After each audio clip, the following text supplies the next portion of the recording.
আসসালামু আলাইকুম সবাইকে, Bengali sisters kitchen travel and blog থেকে আমরা চলে আসলাম এখানে খোলা বাজার সানডে মার্কেট বলে এখানে এটাতে চলে আসলাম। আমরা এখানে লাউয়ের চারা, ইতালিয়ান কুরশিদ বলে এটা নিব। এই জন্য অনেক রকম বীজ, আপনার যার যেমন ইচ্ছা নিয়ে নিতে পারেন। এখান থেকে আমরা নিয়ে নিলাম ঝাল স্প্যান্সি মরিচটা, আপনারা যারা চান ঝালটা সেটা নিয়ে নিতে পারেন। বেশ ঝাল হয় এটা, পিলিপিলির থেকেও এটা বেশি ঝাল লাগে আমার কাছে। এটা নিয়ে নিলাম আমি কুরশেদ, বেশ মজা।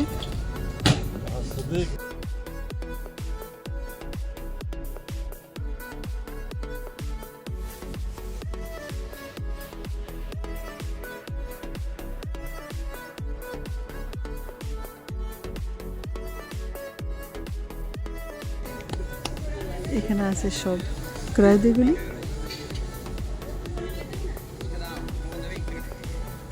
এই সাইডে আছে সব ফুল আর ফুল।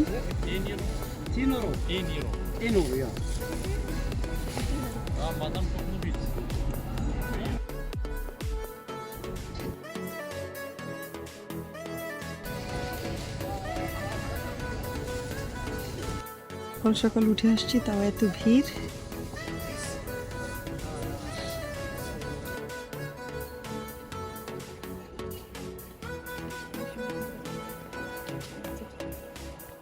হলো যারা যারা আপনারা গিফট করতে চান, ঘরে রাখতে চান, সেগুলো আছে।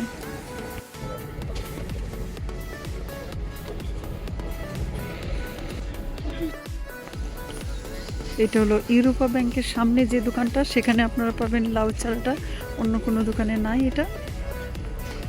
তাই আবারও দেখাচ্ছি আপনাদেরকে, ইউরোপা ব্যাংক আছে তার সামনে।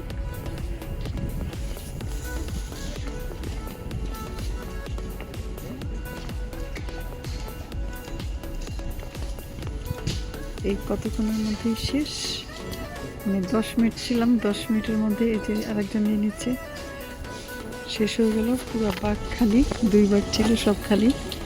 এটা যারা জানেন না তাদের জন্য আমি বলে দিচ্ছি, ন্যাশনাল ব্যাংক থেকে কাছে স্থাত স্কয়ার গ্রুপ, ওইটার পাশ দিয়ে চলে আসলেও আপনারা পাবেন। এই ওপেন মার্কেটের দিকে থাকে খোলা বাজারটা, আর তার সাথেই এদিকে থাকে ফুল আর ফল সবজি সবগুলোর দোকান।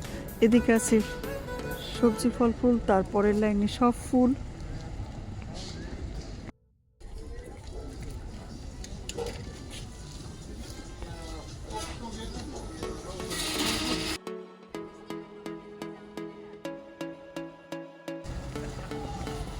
আর কেনাকাটা শেষ, চলে যাচ্ছি। চলে আসলাম সকাল সকাল শিমুর বাসায়, নাস্তা খাবো ওর বাসায়।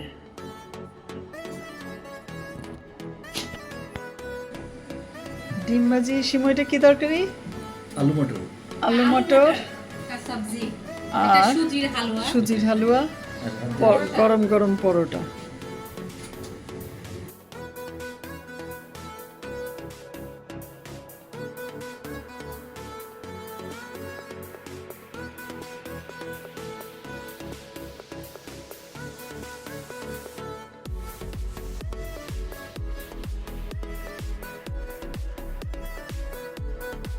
নাস্তা করে তারপর আমরা বের হয়ে পড়লাম বাইরে। মার্কেটে টুকটাক কিছু দরকার ছিল, এদিক ওদিক ঘুরতে গেলাম। এই মার্কেট ওই মার্কেট দেখাচ্ছি আপনাদেরকে কোথায় কোথায় গেলাম।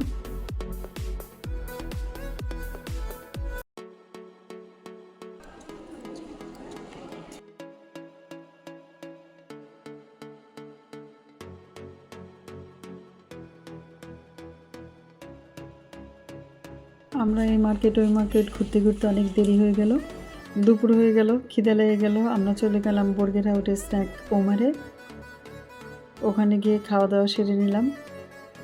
দেখতেই পাচ্ছেন আমরা কি কি খেলাম, তাই আপনাদের সাথে শেয়ার করলাম।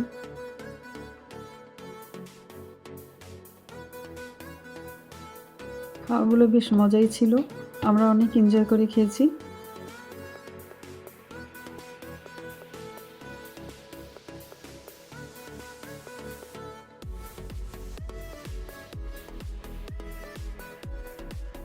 আমাদের খাওয়া দাওয়া হয়ে বের হয়ে পড়লাম। আর এদিকে ছিল 10 মাইলস ম্যারাথন। দেখতেই পাচ্ছেন সামনের দিকে দেখছে গাড়ি, তাই অনেক রাস্তা বন্ধ ছিল, আস্তে আস্তে করে যাচ্ছি। আজকের দিনটা আলহামদুলিল্লাহ ভালোই কাটলো। আজকে তাহলে এই পর্যন্তই। আল্লাহ হাফেজ।